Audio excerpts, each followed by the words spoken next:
അപ്പൊ എല്ലാവരും ഒന്നും ഇവിടെ എത്തുകൂടിയിരിക്കുന്നത് നമ്മളൊരു ചെറിയൊരു പരിപാടി. ഷെഫീഖും ജാസിമും കാർ മാസ്റ്റർ റഷീദിനെല്ലാം ഞങ്ങൾ അങ്ങനെയാണ് വിളിക്കാറ് കേട്ടോ. റഷീഖാന് കാർ മാസ്റ്ററും ഒക്കെ കൂടിയിട്ട് ഞങ്ങളൊരു ദിവസം ചെറിയൊരു പ്രോഗ്രാം പോലെ കഴിഞ്ഞു വരുമ്പോ ഞങ്ങൾ ചുമ്മാ ഇരുന്നിട്ട് പറഞ്ഞു നമുക്ക് എന്തെങ്കിലും ഒരു പരിപാടി എല്ലാവരും ടെൻഷൻ പിടിച്ച പണിയൊക്കെ അല്ലേ അപ്പൊ നമുക്കൊരു കാര്യം ചെയ്യാം, എന്തെങ്കിലും ഒരു പ്രോഗ്രാം അങ്ങനെ എന്തെങ്കിലുമൊക്കെ സെറ്റ് ചെയ്യാൻ, റീൽസ് പോലെ എന്തെങ്കിലും. അന്ന് ചുമ്മാ ഒരു പറഞ്ഞതാ.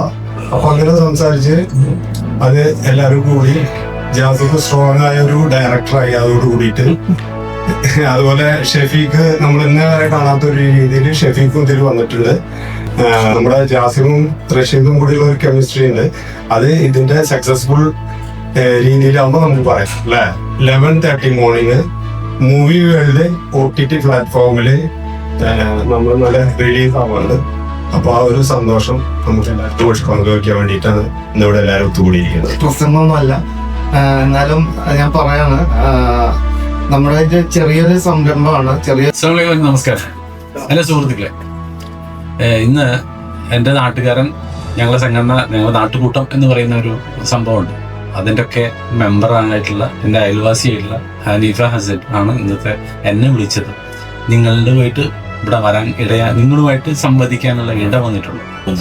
എന്തായാലും ഇത്തരത്തിലൊരു എഫേർട്ട് നമ്മുടെ ഭാഗത്ത് ഉണ്ടാവണം. 7 വർഷക്കാലം മുമ്പ് ഇന്ത്യൻ കൾച്ചർ സെന്ററിൽ എനിക്ക് ഈ പ്രാന്ത് കൊടുത്തിട്ട് ഞാൻ അന്ന് പ്രസിഡന്റ് ആയിരുന്ന കമ്മിറ്റി മണികണ്ഠനോട് പറഞ്ഞു നമുക്കൊരു ഫിലിം പിന്നി തുടങ്ങണം. അങ്ങനെയാണ് നമ്മുടെ ഇഷ്ടം. നമ്മൾ ഏറ്റവും കൂടുതൽ സംഘടനകൾ ഇപ്പോൾ കുറേ ലോക്കലുകളിൽ, ഓരോ ലോക്കലുകളിലും ഇത്തരത്തിലുള്ള ഫിലിം സെന്റേഴ്സിലുണ്ട്. അവരൊക്കെ കുറഞ്ഞ ആളുകളാണ്. ഞാൻ കഞ്ഞി ഡയറക്ടറല്ല, ഒക്കെ പറഞ്ഞത് മൂത്തതായിരിക്കട്ടെ. എനിക്ക് ഇപ്പൊ ഷെരീഫ് ഭായി എന്നുള്ളൊരു ഫ്രണ്ട് ആണ് എനിക്ക് കൂടുതൽ കിട്ടിയിട്ടുള്ളത്. അപ്പം ഷെരീഫ് ഭായിയുടെ കലാകാരനാകാനുള്ള ഒരു ആഗ്രഹവും കലാകാരനാകാൻ വേണ്ടിയുള്ള ശ്രമങ്ങളൊക്കെ കണ്ടപ്പോഴേ എനിക്ക് പുള്ളിയോട് ഒരു സ്നേഹം തോന്നി. പുള്ളിക്കാരനെ എങ്ങനെയെങ്കിലും ഒരു നല്ലൊരു വേദിയിൽ എല്ലാവരെയും മുമ്പിൽ എത്തിക്കണം എന്നുള്ളൊരു ആഗ്രഹം തോന്നിയതിൻ്റെ ഒരു ഭാഗമായിട്ടാണ് ഈ നിലയിലെത്തിയത്. അപ്പം എന്തായാലും നെക്സ്റ്റ് പ്രോജക്റ്റിന്റെ പേരാണ് മുറിമാസ്. ഈ മുറിമാസിന്റെ പ്രത്യേകത എന്ന് വെച്ചാൽ ഓൾമോസ്റ്റ് ഒരു പ്ലാൻഡ് ആണ്. അതിനെ നമുക്ക് ഓഡിറ്റിംഗ് ചെയ്യാൻ ഓഡിഷൻ നമുക്ക് സ്റ്റാർട്ട് ചെയ്യേണ്ടതായിട്ടുണ്ട്. അപ്പം ആദ്യം ഈ ഒരു വീഡിയോ, ഈ ഒരു നമ്മുടെ ഈ ഒരു മൂവി എങ്ങനെ പോകുന്ന പോക്ക് കണ്ടതിന് ശേഷം എനിക്ക് നെക്സ്റ്റ് പ്ലാൻ വരിക. എന്തായാലും നമ്മുടെ എല്ലാരും അറിയപ്പെടുന്ന ഒരു നിലയിൽ എത്താൻ പറ്റുമെങ്കിൽ ഉറപ്പായിട്ടും നെക്സ്റ്റ് സ്റ്റെപ്പ് ഇതിനേക്കാളും ഗംഭീരമാക്കണമെന്നാണ് എൻ്റെ ഒരു അഭിപ്രായം.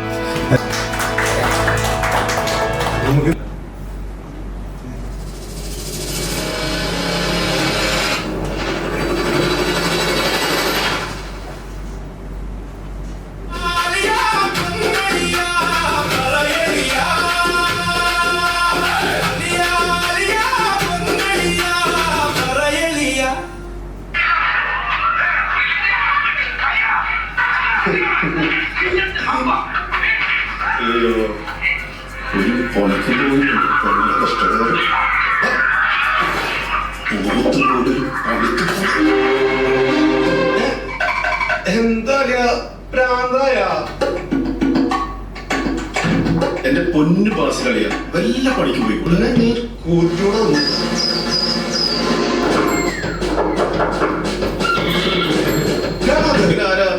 ഞാനിവിടെ റൂമിൽ ഒരു എഡിന് വേണ്ടിട്ട് അതിന്റെ ഓടിച്ചോണ്ടിരിക്കുന്ന ഡയറക്ടറിന്റെ ആ ഒരു ഇത് നിങ്ങൾക്ക് ആർക്കെങ്കിലും ഓപ്ഷൻസ് ഉണ്ടെങ്കിൽ പറയാം. പിന്നെ അതുപോലെ തന്നെ ഞങ്ങൾ 3 പേരാണ് ഇതിൽ ആക്ട് ചെയ്തിട്ടുള്ളത്.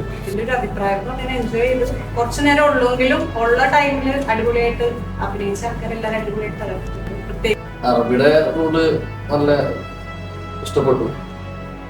3 പേരും സൂപ്പറായിട്ട് അഭിനയിച്ചിട്ടുണ്ട്. കന്നി സംരംഭമായിരിക്കും ഞാൻ പറയില്ല. ചെറിയൊരു 5 മിനിറ്റിന്റെ നല്ലൊരു സ്ട്രെസ് ബസ്റ്ററായിരുന്നു. നല്ലൊരു ചെയ്യാനുള്ള പറയും. പിന്നെ ഉണ്ടാവട്ടെ. പിന്നെ അറബിയുടെ വേഷം കുറച്ച് കുറഞ്ഞ സംശയം. ഷോർട്ട് ഫിലിമിൽ പങ്കെടുത്ത ഒരാളെയും ഉത്തരണ്ട പ്രശംസിക്കുകയാണ്. ഒരു സമകാലിക വിഷയത്തെയും കൂടി നിങ്ങൾ ഇതിലേക്ക് വലിച്ചയച്ച് കൊണ്ടുവന്നു. ഒരു സമകാലിക വിഷയം ഇത് നിങ്ങൾ പ്രതിപാദിക്കും. പ്രത്യേകിച്ച് നമ്മളെ ഒറ്റമ നാടായ ഖത്തറിന്റെ കളി നടന്നുകൊണ്ടിരിക്കുന്നതാണ്. 10 മണിക്ക് തുടങ്ങിയിട്ടുണ്ട്. അപ്പോ ആ ഒരു പൂറയോടുള്ള ഒരു ഐക്യദാർഢ്യവും കൂടി നമ്മളെ ഈ ഷോർട്ട് ഫിലിമിൽ നിങ്ങൾക്ക് കൊണ്ടുവരാൻ സാധിച്ചിട്ടുണ്ട്. കാരണം നിങ്ങൾ ഒരിക്കലും അങ്ങനെ പ്രൊമോട്ട് ചെയ്ത് വിടാൻ കഴിയില്ല. ഇനി നിങ്ങൾ നന്നാവണമെങ്കിൽ ഇനി കുറച്ചുകൂടി വർക്ക് ചെയ്യാനുണ്ട്. അതിലൊന്നും ഫോക്കസ്ഡ് അല്ല എന്നുള്ളതാണ്. എനിക്ക് തോന്നുന്നു ക്യാമറ ചെയ്തിട്ടുള്ള ഒരു ഫോക്കസ് ഒന്നുകൂടി ആംഗിൾസ് ഒന്നുകൂടി ചെക്ക് ചെയ്യാനുണ്ട്.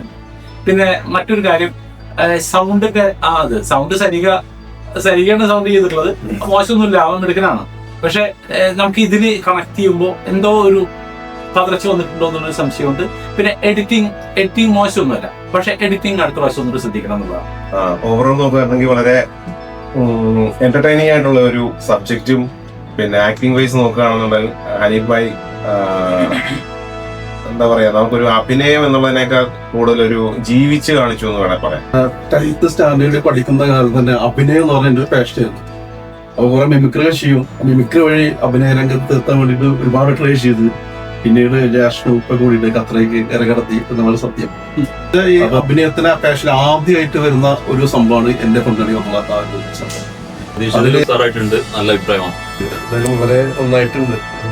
ചെറിയ ഒരു ഇങ്ങനെ നല്ലൊരു ഷോർട്ട് ഫിലിം ഇറക്കിയത് റിപ്ലിക്കാവോന്ന് തോന്നിപ്പോയി ആ പാസ്പോർട്ടൊക്കെ വന്നു. പക്ഷെ അതിനെ വേറൊരു ലെവലിലേക്ക് കൊണ്ടുപോയി.